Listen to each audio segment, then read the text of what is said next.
This is in the news right now. Everybody's going wild. This from Scott Gooston right here. Big time stuff. Comcast earnings call was yesterday at the time of this recording right here. And I think it was a fiscal year 2025 Q2, if I recall correctly.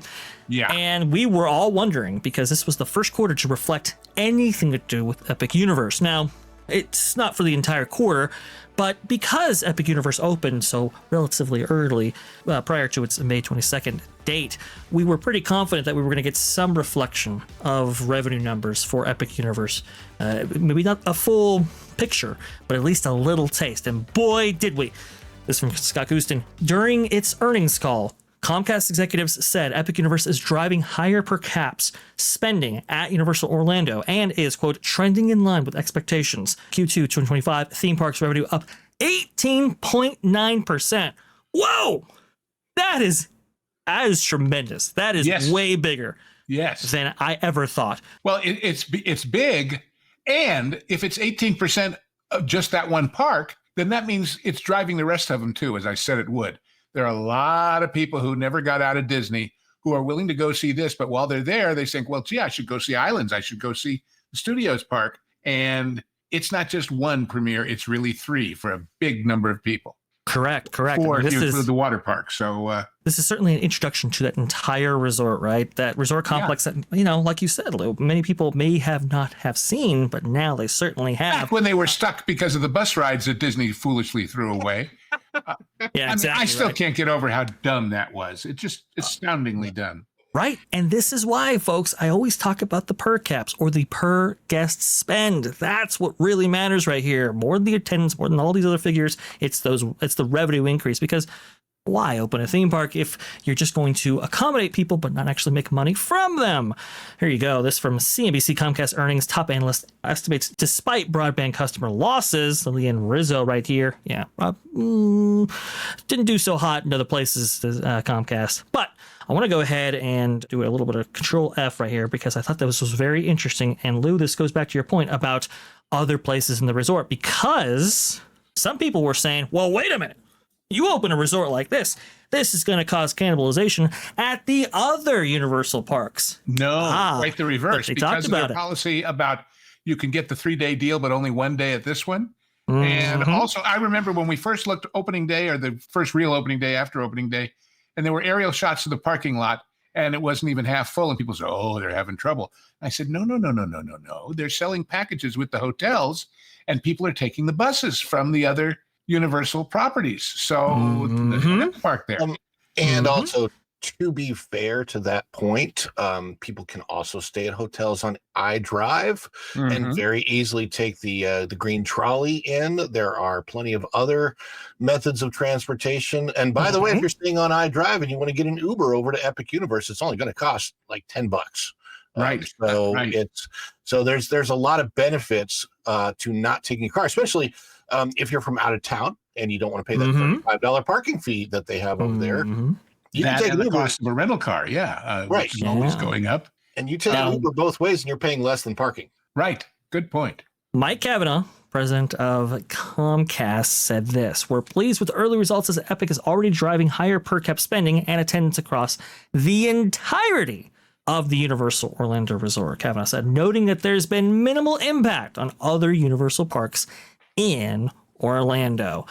Demonstrably confirmed not having the massive amounts of cannibalization that some people feared with the opening of Epic Universe. It does appear to be that this area can support not just 6 from the big 2, but 7 theme parks. In other words, in the jungle that is the theme park business of Orlando, the cannibalization is all happening at Magic Kingdom. Correct. Yes, absolutely. I mean, that's it's very, very easy to take any day of the week during the summer. And I think maybe recently attendance might be up a little bit, but I would tell you throughout most of June and July, I could be at home and look at my apps, because I have them next to each other, the Universal and the My Disney Experience app, and look at wait times. And you're looking at wait times at all of the Universal parks, not just Epic, but all of them are far greater than the wait times at the Magic Kingdom. And yeah, the Magic Kingdom had a couple popular rides as far as like wait times with, 45 to 60 minutes, maybe on Tron, maybe on Tiana's which doesn't necessarily make it popular. It's just a wet ride in the summer, and it's new and people haven't seen it. And it's the only thing in Frontierland that's open. So, literally that. But with all of that, all of the other wait times, I mean, Peter Pan, typically a 45 to 60, 75 minute wait, down under 30 minutes a lot of times. Haunted Mansion, you see that 13 come up, which means there's no wait a lot of times.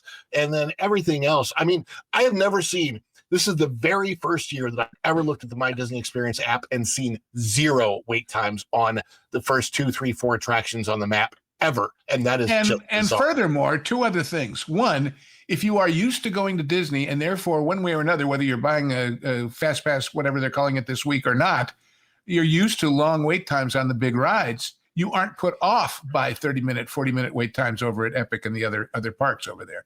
Secondly, am I right that they still, if you're staying at a Universal upper level hotel, get that fast pass stuff from them, their version, free? Yes, but I don't know if it applies to Epic or not. But it definitely applies to the other 2 parks. It still does, and Epic's been slow to roll out some features, some things, obviously pass holders, right? The only way you can visit Epic Universe is doing a multi-day deal or a single-day pass at this point. And I don't even know what the restrictions might be for those single-day passes. In any event, I think Universal strategy of opening Epic in this very measured way, in which, hey, look, if you want to go early on, you got to buy like a 3-day or a 4-day or a 5-day, and we're only going to include Epic once in that. We're going to hold back Epic Universe being added to their passes because, demand is going to be super, super high. And we saw anecdotally people saying in various chats, various places, well, I had booked a trip to Disney, but I've canceled it and I'm going to Epic instead. But on the other hand, if you're a dyed-in-the-wool Disney person and you're saying, well, that new thing, I'll get around to it someday, and you go to the Disney parks and it's 3/4 go-away green walls, correct. Doesn't that make you say, well, next time I'm not putting up with this. I'm going to go see what the new thing is like. It's a self-fulfilling negative prophecy, so to speak, for the people that stick it out this trip. When it comes to Walt Disney World versus Epic Universe or versus Universal, I think the mindset should have been, hey, look, listen, let's go ahead and get people over to Disney the only way we can, especially so late in the game. Let's go ahead and put an emphasis on entertainment and put an emphasis on nostalgia. If we do have ambitions to disrupt like Muppet Vision 3D, for example, or these other things, maybe put them on the back burner or maybe rethink them so that way we can really maximize on nostalgia. Well, instead, they said, nope. There's one point of view that says if you're going to do it anyway, do it all at once and get it over with. But that would only hold true if we thought they moved fast. And we know from past experience with Tron, with Tiana, they don't do anything fast over there. The only thing fast is the name on a fast pass. It isn't a fast process. So the most progress they're making on anything at Disney, and for some reason, I don't know why this isn't surprising at all, but it's the DVC buildings at Fort Wilderness. Yeah, those are going up super fast. So you can definitely see where the mindset is, at least for the Walt Disney Company, right? Those other capital expenditures, we can go ahead and just shift them around or extend them out so that we don't actually have it open so they can sell DVC contracts before people realize that their value is diminishing every day. Right. And so we had to add value to that, and that's why we actually do that and add inventory and push up sales for DVC. But for the others, we can go ahead and spend a little capex this quarter, and that's how you get these extended projects. Versus Universal, they put the foot on the gas and said, we got to get this open, and I think it's been extremely successful for them, which is absolutely awesome. And we have to remember one other factor. For Disney, the main revenue driver for the company is parks and experiences. For Universal, it's not. Yes. Yet. Not at all. Yeah. That could definitely change when you see. Well, especially not only with Orlando, but when both Vegas and Frisco open, and that will have a big effect. The UK, UK is a little bit further down the road, but yes. But what I'm looking at here, I'm going to predict that Epic Universe will have new lands fully opened before Cars opens at Magic Kingdom, and which is a real interesting turnabout is fair play thing, because we must remember in history that Universal started building the original Universal Studios theme park before Hollywood Studios ever broke ground. But because Disney had Reedy Creek and the overlapping inspections and all the other time-saving things, they beat them to the punch as far as opening was concerned. So now it's going to turn about as fair play, go the other direction. I think that's kind of interesting. You saw that the Marvel B-roll that was at Universal. It's interesting because, of course, Universal has that contract in perpetuity way before Disney ever purchased, the Marvel brand. So right. Disney is actually getting paid royalties by Universal to keep that. Universal has it, and because Disney has destroyed the MCU, this is now the Marvel that people are turning to. People are loving. I wonder what people who aren't familiar with the history of all those comics think when they go in that shot that we just saw with the big poster of Silver Surfer, and they say, "But I thought it was a girl."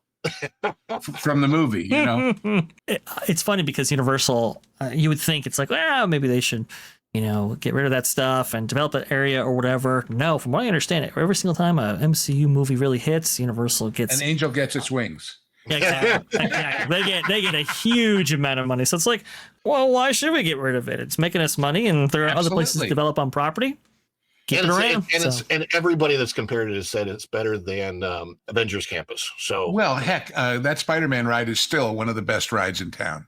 Yeah, it just is. When did that open? That was 1999, right? That was the opening day attraction. So it's older than most of the people riding it. Yeah. Yes, it is. And twice as dusty, as they say. Well, look, I am very excited to see the additional numbers out of Comcast right here, and I'm very excited to see what Epic Universe does for a full quarter, because if it's already at almost 20% right there, that's huge to go from 3 domestic parks to 4, and to have 20% growth in terms of revenue in that area is extremely.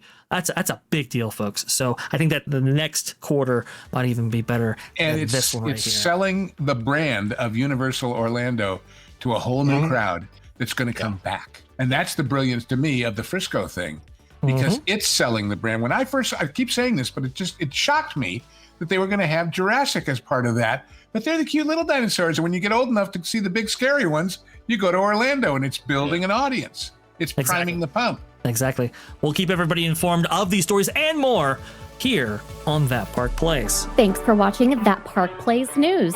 For more information, consider checking out www.thatparkplace.com.